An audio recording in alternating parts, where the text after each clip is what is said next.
Hello, I can see that you are probably preparing for the speaking section of the IELTS test. And on this YouTube channel, we have two different kinds of videos that can help you in your study. We have one type of video, which is mock tests. And we also have one type of video which has sample answers. So you can prepare using whichever of these videos you think would help you best. Do you like watching TV? Yeah, I'm definitely a fan. After a long day, it's nice to just kick back and tune into something that takes my mind off things. It's a nice balance between entertainment and a bit of escapism. How often do you watch TV? Let's see. I'd say I end up watching TV a few times a week. Mostly it's in the evenings or during the weekends when I can really relax. If there's a show I'm following, then I try to catch it as soon as the new episode comes out. What kind of TV programs do you like to watch? I've got a mixed bag of preferences, really. Documentaries are great when I want to feel like I'm learning something. Comedies are my go-to for a good laugh, and I'll occasionally watch sports, especially if there's a big game on. It just depends on what I'm in the mood for. So, what are the most popular TV shows in your country? In my country, tastes are all over the place, but there are some shows that just seem to bring everyone together. Series like Stranger Things have a big following, and Marvel shows always get people talking. Reality TV, especially stuff like The Bachelor or Survivor, also have a loyal audience. And let's not forget the long-standing classics like Saturday Night Live that have been around for decades. Has the internet affected your viewing habits? Oh, for sure. Streaming has been a game changer. I mean, who waits for weekly episodes anymore? Plus, the convenience of watching whatever you want, whenever you want, can't be beaten. So yeah, I'd say the internet's had a pretty big impact on how I consume TV.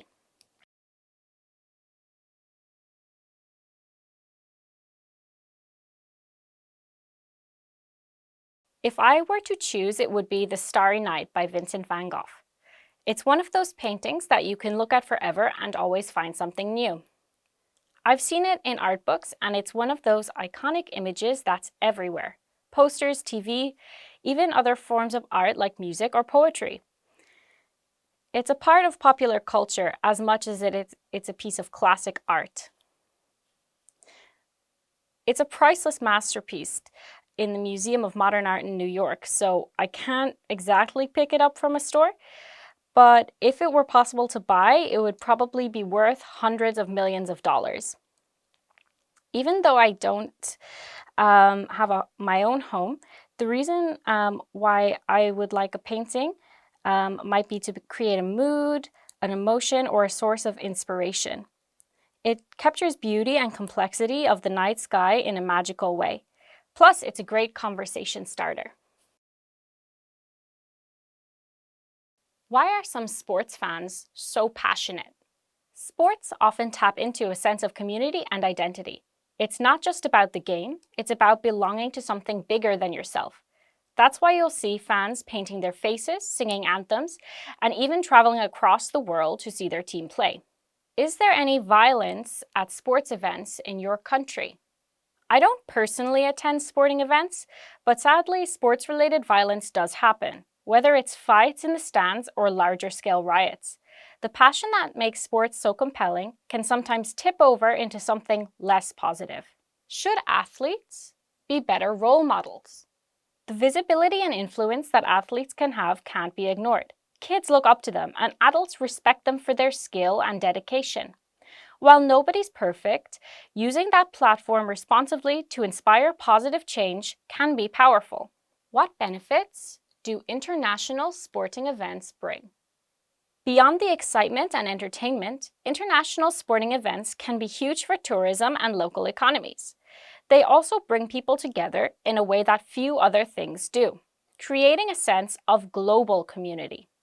Is it important for a country to win lots of medals? Medal counts are a point of pride, but they're not the be-all and end-all. The spirit of competition, the joy of participation, and the stories of individual athletes can often mean more than a simple tally of gold, silver, and bronze. The money professional sportsmen earn is significantly higher than that of other professions. Is it justified? That's a big debate.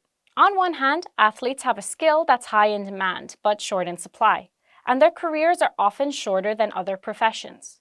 On the other hand, the wage gap between athletes and other essential professions like teaching or healthcare raises questions about our societal values.